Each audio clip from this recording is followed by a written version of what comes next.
여러분, 혹시 이런 생각해 보신 적 있으세요?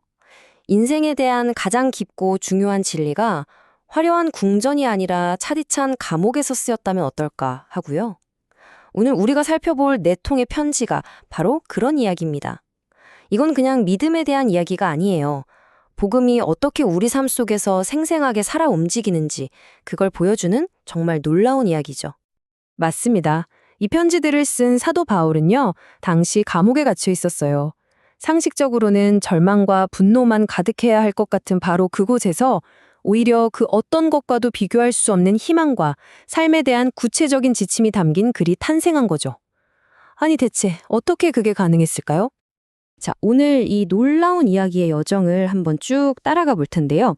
먼저 이 편지들이 어떤 특별한 배경에서 쓰였는지부터 시작해서요. 그 다음엔 복음이 어떻게 한 사람의 정체성을 그리고 사람들이 모인 공동체를 완전히 새롭게 빚어가는지 알아볼 겁니다.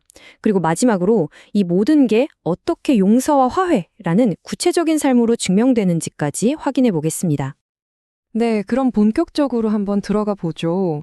이 네 통의 편지들은 사실 각기 다른 사람들에게 다른 교회에 보내졌어요. 하지만 감옥이라는 공통된 배경 속에서 결국 복음의 실제적인 능력이라는 하나의 큰 그림을 그리고 있다는 거죠. 여기 표를 보시면 네 권의 책이 아주 깔끔하게 요약되어 있는데요. 에베소서는 교회가 왜 하나가 되어야 하는지를, 골로새서는 다른 어떤 것도 아닌 오직 그리스도가 전부라는 사실을 강조하고요. 빌립보서는 도저히 기뻐할 수 없는 상황 속에서 기뻐하는 비결을, 그리고 마지막으로 빌레몬서는 복음이 깨진 관계를 실제로 어떻게 회복시키는지를 생생하게 보여줍니다. 초점은 조금씩 다르지만 결국 다 연결되어 있는 거죠. 자, 그럼 첫 번째 핵심 주제로 넘어가 볼게요. 이 편지들은요, 그리스도를 믿는다는 게 단순히 생각을 바꾸는 수준이 아니라고 말합니다. 한 사람의 정체성 자체를 뿌리부터 바꾼다는 거예요. 바로 나는 누구인가 라는 우리 모두의 질문에 대한 완전히 새로운 답을 제시하는 겁니다. 특히 골로새서에서는 이 엄청난 변화를 새 사람을 입었다라고 표현해요. 이게 그냥 신분이 바뀌었다 이런 뜻이 아니고요. 삶의 방식 자체가 달라지는 걸 의미해요.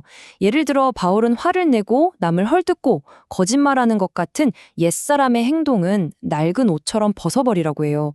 그리고 그 자리에 다른 사람을 불쌍히 여기고 친절하고 겸손하고 오래 참는 그런 새 옷을 입으라고 말하죠. 이건 한 번에 끝나는 게 아니라 날마다 그리스도를 통해서 새롭게 빚어지는 과정인 셈입니다. 자, 이 슬라이드를 보시면 골로새서가 왜 쓰였는지 그 핵심적인 이유가 딱 보입니다. 당시 골로새 교회에는요, 예수님 믿는 것만으로는 부족하고 뭔가 특별한 철학을 알아야 해. 또는 이런저런 규칙들을 엄격하게 지켜야 진짜 구원받는 거야. 같은 잘못된 가르침이 퍼지고 있었어요. 하지만 바울은 단호하게 말합니다. 아니라고. 그리스도 한 분이면 충분하다고 말이죠. 왜냐하면 그분은 만물을 만드신 창조주시고 교회의 머리가 되시며 우리를 완전하게 하시는 분이니까요. 자, 이렇게 완전히 새로운 정체성을 갖게 된 개인들이 모이면 어떤 일이 일어날까요? 네, 바로 새로운 공동체가 만들어집니다. 이제 개인의 변화가 어떻게 완전히 새로운 형태의 공동체를 만들어내는지 한번 살펴보겠습니다. 이 새로운 공동체는요, 세상의 방식과는 완전히 달라요. 에베소서는 말하죠. 우리가 잘나서가 아니라 오직 하나님의 선물, 즉 은혜로 구원받았기 때문에 서로 다른 배경을 가진 사람들이 한 가족이 될 수 있다고요.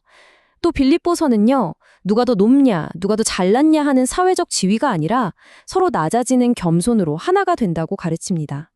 내 이익보다 다른 사람의 필요를 먼저 생각하는 것, 그게 바로 이 공동체의 핵심 원리인 거죠.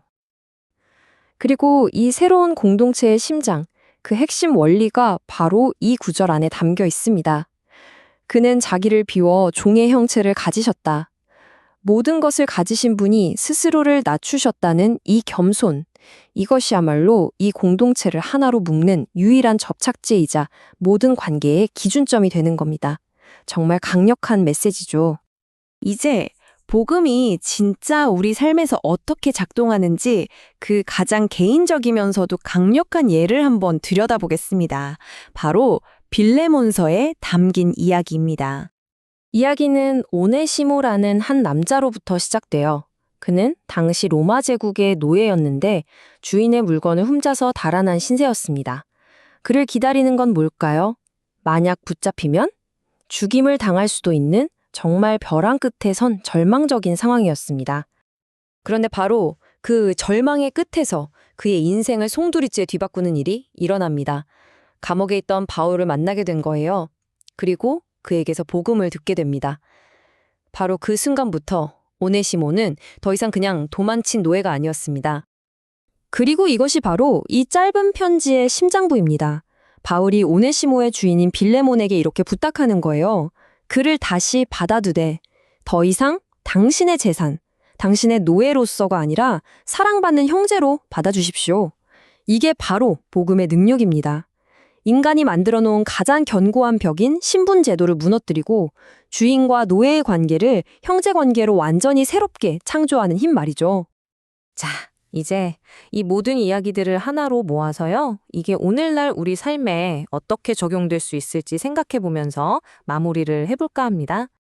결국 이 감옥에서 쓰인 편지들이 우리에게 던지는 핵심 메시지는 바로 이것입니다. 복음은 그냥 머리로만 이해하고 끝나는 이론이나 교리가 아니라는 거예요. 우리의 현실, 우리의 관계, 우리의 삶 전체를 실제로 바꾸어내는 살아있는 능력이라는 것입니다.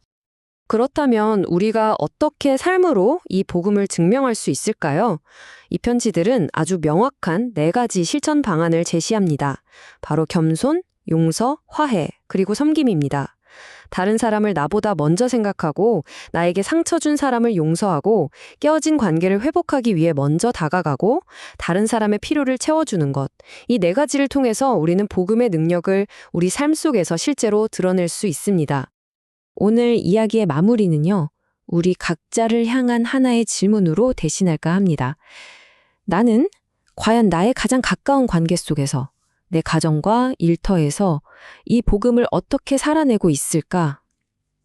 머리로 아는 것을 넘어서 나의 삶이 정말로 복음을 증명하고 있는가? 이 옥중서신들이 수천 년의 시간을 건너와 우리에게 던지는 가장 큰 도전은 바로 이 질문에 대한 우리 각자의 솔직한 응답일 것입니다.